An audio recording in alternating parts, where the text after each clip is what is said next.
Future advances in molecular nanotechnology will enable desktop appliances to manufacture products far better than today's best. The cartridges to the left supply simple raw materials to the machinery inside, here shown in schematic form. Products emerge from the top of this box, which holds the heart of the manufacturing system. Each product is built from beneath, layer by layer, by billions of tiny machines, all working together. Near the top surface is the productive machinery itself, organized into layers. Machines in the lowest layer process molecules into building blocks, passing them upward to machines that assemble them into larger components, and then to machines that add these components to the product. From a millimeter scale, 1 million nanometers, our view zooms in to the 10 nanometer scale. Each box is 1/10 the size of the one before.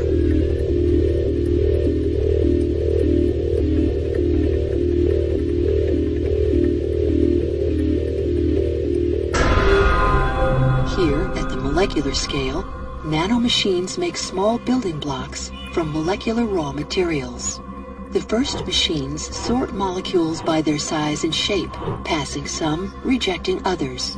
Only molecules of the right kind can enter the processing machinery. These molecules contain 4 atoms, 2 of carbon and 2 of hydrogen.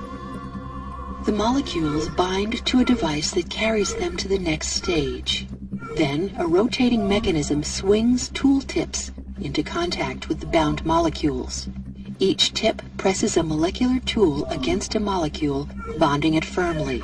The tools shown here have been analyzed using advanced quantum chemistry techniques.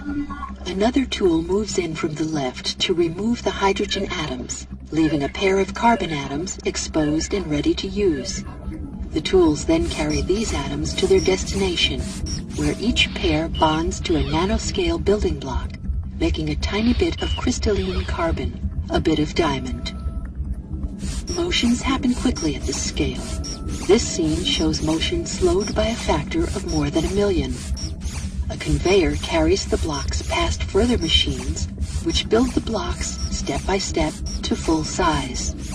Elsewhere, other specialized machines build blocks of different kinds.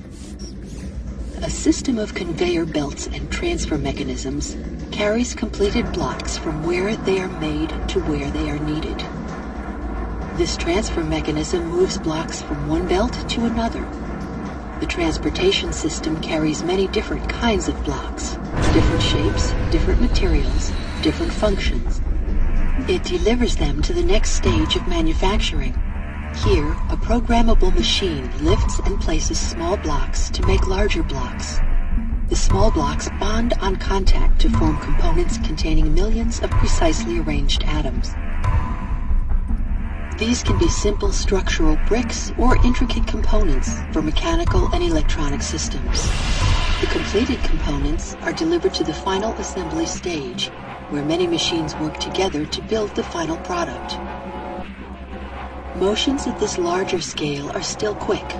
This scene shows motion slowed by a factor of 10,000. At the base of each machine, a transfer mechanism grabs components and lifts them from a conveyor. Each is flipped around, then carried up to the underside of the product under construction. Finally, machines lift the components and plug them in place, adding layer after layer to the bottom of the product. When the last layer is finished and construction is complete, the product is ready to be removed and used. The result of this production run is an atomically precise multiprocessor laptop computer with 1 billion times more processing power than today's best. The only waste products are warm air and pure water.